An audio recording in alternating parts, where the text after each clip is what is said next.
Abre aspas, 109 anos, fraudes, heresias, desvios, escândalos, regrinhas tolas, ignorância doutrinária, sermões vazios, brigas políticas, perseguição aos crentes sérios, divisões, cultos baderneiros, línguas falsas, profecias inventadas, curas mentirosas, ataques à ortodoxia, infiltração desonesta em igrejas sérias, pastores despreparados, superstições. Não há muito o que comemorar. Fecha aspas.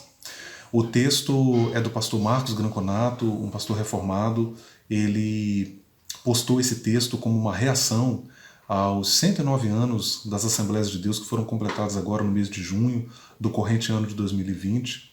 E quando eu li o texto, lamentei muito, naturalmente, porque eu sou um pentecostal, estou a vida inteira no movimento pentecostal, eu tenho agora 36 anos de idade e eu tive apenas duas denominações ao longo da minha vida. A primeira denominação, um ministério independente, a Igreja Missionária Caminho do Céu, de matriz pentecostal, né? E depois, em 6 de janeiro de 2002, quando eu tinha 17 anos, eu me vinculei às Assembleias de Deus, onde estou até hoje, e ao longo de todos esses anos aí tenho servido como obreiro, atualmente eu sou presbítero, como professor de Bíblia, ensinando a palavra de Deus, lecionando, escrevendo, etc. E eu confesso para você que me assiste aqui no portal Seara News que eu, ao longo dos últimos anos, me tornei um crítico do movimento evangélico, dos rumos que o movimento evangélico tomou, incluindo as Assembleias de Deus. E, inclusive, como teólogo, né, com formação a nível de mestrado, nós estamos sempre pesquisando, sempre lendo, eu preciso ser honesto, tanto pela questão da pesquisa, da leitura, como também pela questão da vivência, pela a experiência no contexto assembleano. Eu preciso, por uma questão de honestidade intelectual, admitir que, de fato, o que o pastor Granconato está, as características negativas que ele alista aqui em relação às Assembleias de Deus, elas são de fato verificáveis, tudo isso tem acontecido, existem fraudes, existem desvios, existe ignorância doutrinária, e eu até acrescentaria outras coisas, né?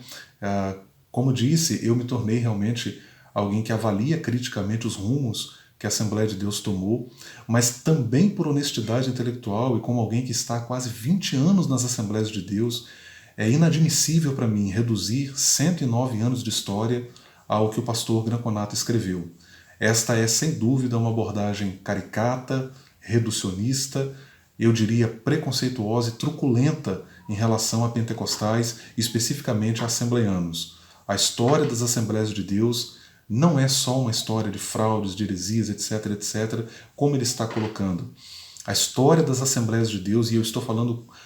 na condição de alguém que lê teólogos pentecostais há praticamente 20 anos, eu estou falando na condição de alguém que vive entre assembleanos há quase 20 anos, e eu estou falando também na condição de alguém que participou de um projeto historiográfico entre os anos 2016 e 2018, e eu pude ouvir pioneiros, olhar nos olhos dessas pessoas e perceber a sinceridade, o amor, a sua dedicação à obra de Deus, gente que abriu mão de projetos pessoais para poder se dedicar à plantação de igrejas, a levar o evangelho, a levar a mensagem pentecostal. Eu falo na condição de alguém que está dentro, e eu posso afirmar e reafirmar, e por uma questão de honestidade intelectual, a história das Assembleias de Deus é também a história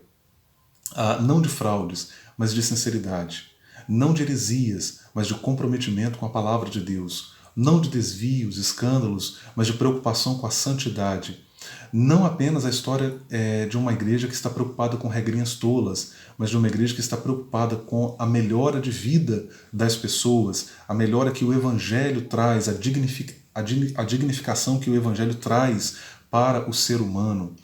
A história da Assembleia de Deus não é a história da ignorância doutrinária, como o pastor Granconato escreveu, porque faz parte da nossa história, da nossa tradição, a preocupação com o ensino bíblico. Eu posso até admitir, na condição de um teólogo pentecostal, que o movimento pentecostal ele pode não ter ainda uma tradição teológica tão bem elaborada como o tem as igrejas reformadas, históricas, etc. Mas é fato histórico que nós sempre nos preocupamos, as Assembleias de Deus sempre se preocuparam com a promoção de escolas bíblicas, que começaram ali na década de 30, 40, depois nos anos 50, 60 nós temos aí as primeiras instituições de ensino teológico propriamente ditas que vão surgir e vão levar o ensino, a promoção do ensino, a CPAD que recebeu investimentos, ofertas de igrejas e hoje se coloca como uma das maiores difusoras de literatura evangélica aí na América Latina. Então veja, a Assembleia de Deus, a nossa história, não é só isso que o pastor Marcos Granconato está escrevendo.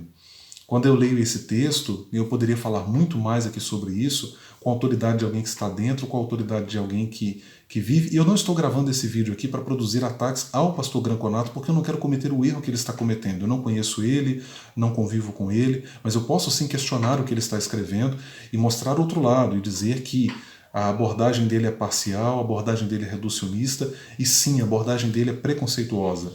Infelizmente, esse texto do pastor Granconato revela uma tendência que existe em outras denominações, que é essa tendência de antipentecostalismo, de agressão ao pentecostalismo e de preconceito. E o preconceito é justamente isso, é a incapacidade de ouvir, é a incapacidade de conviver, é a incapacidade de olhar com outro olhar e entender que existe um outro lado da moeda e existe uma história que talvez eu não conheça e precise saber.